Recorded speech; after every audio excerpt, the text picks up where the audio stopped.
Contoh, kemarin dia mencuri ini nggak diapa-apain.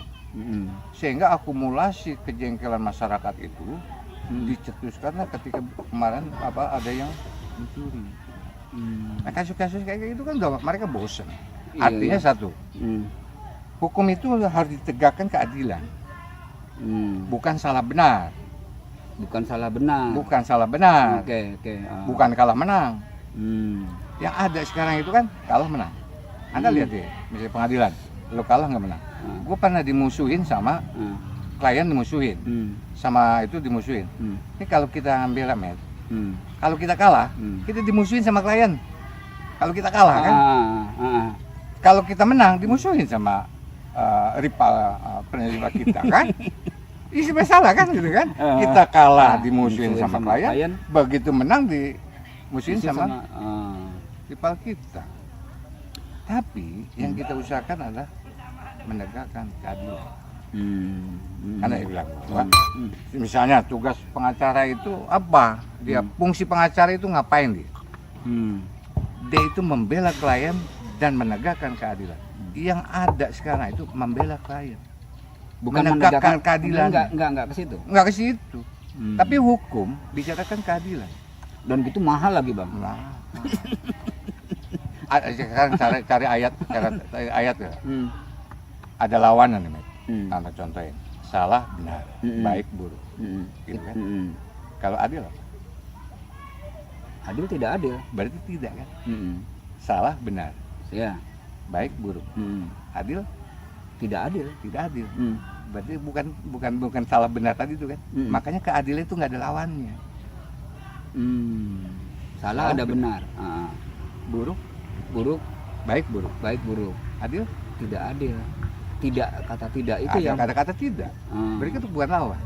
Berarti absolut sebetulnya keadilan. Absolut. Itu Allah, Med. Idilu in huwa fawaisa. Berlaku adil lah kamu. Yang disuruh begitu, bukan berlaku menanglah kamu. Berarti kan kalau menang itu jawara, Med. Menghalalkan segala cara itu adalah posisi menang. Tapi bicara keadilan, menelusuri. Indonesia ini dibangun oleh keadilan. Oleh apa? Keadilan. Kalau dulu saja tidak berlaku adil ketika para pendiri kita itu nggak berlaku adil, nggak jadi ini. Tapi di situ ada keadilan. Coba di Pancasila berapa kata adil itu? Iya. Itu pesan itu harus ditangkap oleh para. Ada dua kata adil. Iya, para petinggi ini harus ditangkap. Ada dua kata adil di sila Pancasila. Itu tekanannya itu besar. Tapi memang realitas kehidupan itu, Bang.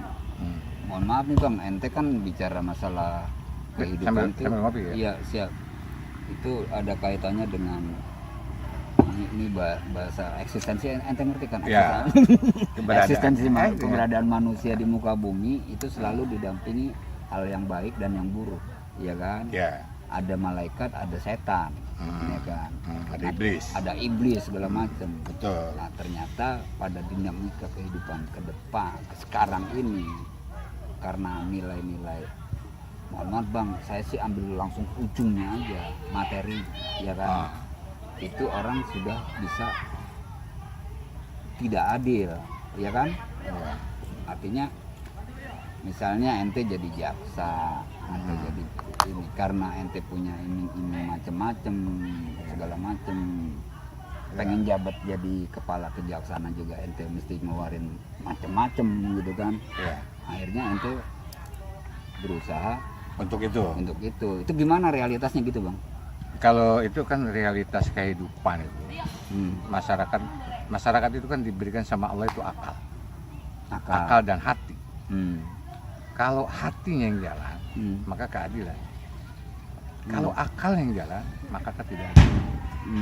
Misalnya tadi harus ke sana, harus mengeluarkan ini dan sebagainya. Kan gitu. Keadilan itu kan sebenarnya ideologi juga, Met. Coba, yang namanya hukum itu kan pasti ada norma, ada etika. Iya kan? Ketika norma dan etika yang jalan, maka tidak ada tuh yang namanya nyuapin itu dan sebagainya. Kenapa? Normanya. Nggak boleh lu. Ketika nggak boleh bicara apa? Hmm. Kalau dunia bicaranya, misalnya kan gitu, hukum tidak boleh. Kalau ada undang-undang nggak boleh nyuap. Yang nyuap dan disuap sama. Itu kan, itu udah ada undang-undangnya itu. Nah dalam kaitan dengan agama misalnya, dosa dan pahala. Dosa loh. Kagak nyampe ke sana kali pikirnya, Bang. Nah itulah kemudian tadi bahwa masyarakat manusia itu Allah menciptakan tadi itu manusia makhluk itu yang namanya manusia itu ada akal. Akal itulah yang harus dijadikan sebagai apa namanya? Kalau barometer terlalu inilah saringlah dia itu akalnya itu kan. Akal itu kan logika. Logika. Bukan ini, Bang. Hati. Hatinya kemari. Antara dua ini harus seimbang. Iya. Baru dia bermanfaat. Yang ente bilang tadi. Baru dia bermanfaat kepada siapa? Kepada masyarakat. Iya. Misalnya gitu kan. Oke, kita secara politik misalnya gitu kan. Kalau kita bedakan antara dulu politik awal para pendiri misalnya kan. Founding father kita itu kan orang-orang yang luar biasa. Akal dan hatinya jalan. Bagaimana dia bikin mukadimah ini? Alinea 1, 2, 3 sampai 4. Kalimat per kalimat. Berkalimat-kalimat. Ada maknanya. Ada maknanya. Kalau sekarang undang-undang dibikin secara gusuk gerasa kan gitu. Kan? Dan ada anggarannya. Ada anggarannya. Ketika ada anggarannya, itu dunia, Met. Kalau bicara dunia pasti akal. Kenapa? Emosional. Akal itu bicara tentang, wah kalau gue dapat ini maka gue imajinasi. Tapi hati, gue kira-kira dosa nggak? Makanya kemudian orang hukum itu harusnya punya idealis. Ketika dia menegakkan kebenaran, keadilan, maka idealis dia. Gitu kan? Tapi gini, Bang, sekarang realitas itu realitas. Ya, kalau bicara realitas gimana? Itu tergantung kepada masing-masing nafsu-nafsu lah. Nafsu-nafsu ya. Gitu kan? Enggak, jadi kan aneh kepikiran ente bicara masalah mukadimah, masalah undang-undang gitu kan. Artinya karena masih ngerokok nih, Met. Iya, sama-sama. Artinya kan gini kan. Undang-undang kemudian mukadimah itu kalimat per kalimat. Aneh kok menggelitik gini, Bang. Ini kalau terkait dengan bicara korupsi ya. Ini agak keluar sedikit tapi ada kaitannya kalau ini mau nanti aneh sambungin. Korupsi itu bukan selama ini kan kita mikirnya masalahnya korupsi uang, Bang. Ya kan? Padahal orang yang membuat undang-undang itu sebetulnya ada korupsi kepentingan, Bang. Itu menurut ente gimana? Ini pendapat aneh aja maksudnya. Itu kalau gitu jeruk makan jeruk, Met.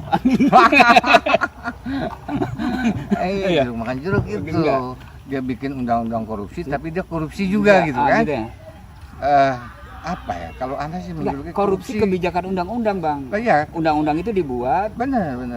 Artinya ada implikasi ketika dilaksanakan itu ada pihak yang diuntungkan dan dirugikan, bukan keadilan. Iya. Nah, itu korupsi juga bukan, Bang? Iya, korupsi. Lebih gede korupsi uang apa gitu? Kalau uang kan ketahuan, nilainya beras, ada nominal. Kalau itu nggak ada nominalnya, mungkin lebih gede karena kita nggak tahu nominalnya berapa. Gitu.